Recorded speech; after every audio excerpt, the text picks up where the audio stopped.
Good Shabbos, dear community, family.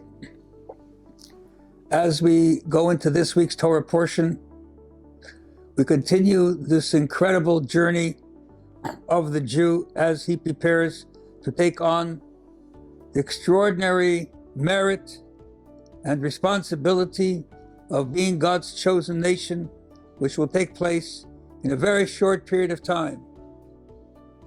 The Jew is on the threshold of redemption, experienced the worst of conditions that one can imagine.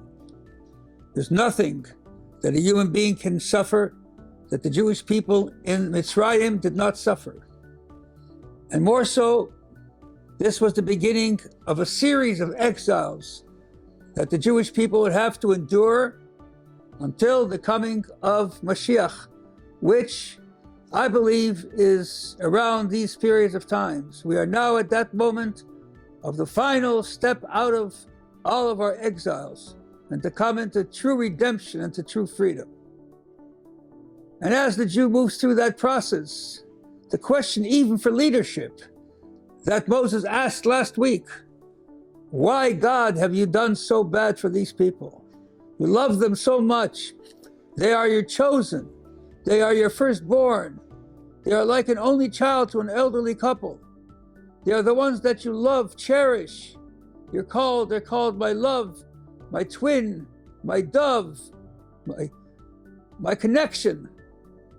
How do you allow your beloved Jewish people to undergo the extraordinary, inhuman conditions of torture that they face as a Jew throughout history, as we read in this week's Torah portion?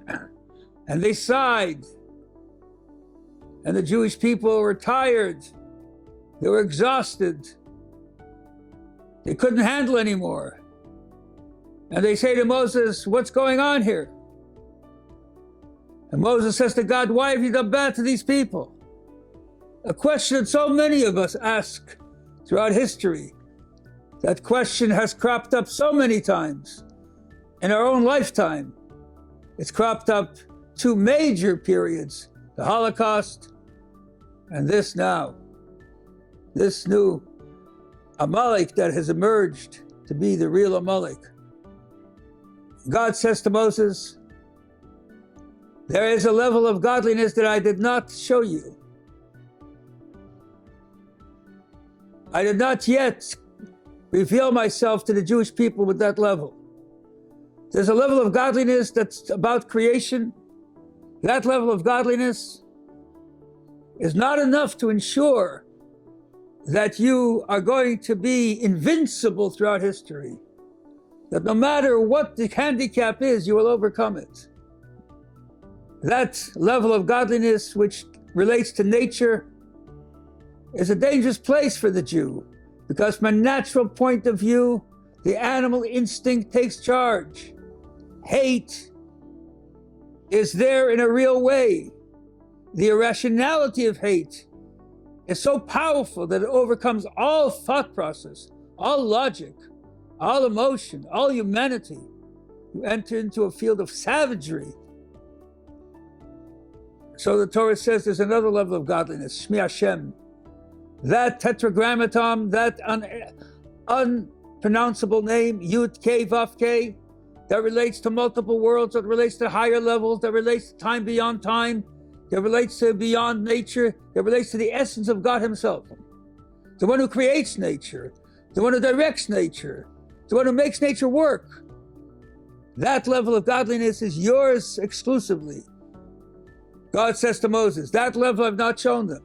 That level tells you that there are always various dimensions that operate when something happens in this world. There's what you see with your flesh eyes in a very limited way, and there's that which you do not see, that takes place on a spiritual level, takes place at a completely different phase, a much more powerful level. And on that level that it takes place on a spiritual level, there is power and essence, and it is able to extract positivity through the difficulty that you go through in this physical world. That difficulty transforms to light, and a much more powerful light than was there before the darkness came about. And you can see it. This physical world sometimes is painful. It's painful to be a leader. It's painful to be a pioneer. It's painful to expose evil. It's painful to be a standard of example. Cain showed that with Abel. It's painful. At times it's difficult. To be a Jew is not easy, but when you connect to that level of godliness, and the way to connect to that level of transcendent godliness, of the essence of power, the power beyond the power, beyond the nature, beyond the physical functioning of the world, that's only done through living like a Jew. And that's what God says to Moses. We're about to come to that point. I'm going to give the Jewish people the mitzvahs. Right now, it's going to be miracles. Right now, we're going to take them out with plagues. We're going to take them out with the splitting of the sea.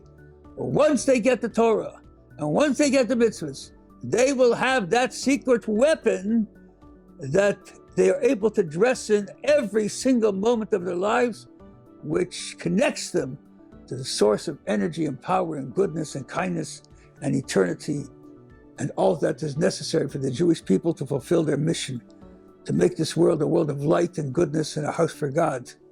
And that's what the Torah tells us this week. We face exile, yes, and face difficulty, yes. And the question is obvious, yes, why? But when we enter into the depths of our relationship, that question falls away, because everything that God does eventually is for the good. Like giving birth to a baby is very difficult when you give birth, but you thank God for it for the rest of your life. May we have a great week. May all of our soldiers come back healthy and well. May the world wake up to the reality of goodness and kindness. May every single Jew look at himself and say, how can I fulfill my mission as a Jew? What should I do to connect to that energy? How do I access Torah and mitzvahs? How do I learn about who am I and what am I? And that is available to every single one of you, particularly as we go into this month, the month when the Rebbe took on his leadership and made the Torah and Jewishness available to every single person everywhere in the world on every level that they are. God bless you. May we have a great Shabbos, a great week. And in Mirz Hashem, we look forward to the coming of Mashiach immediately.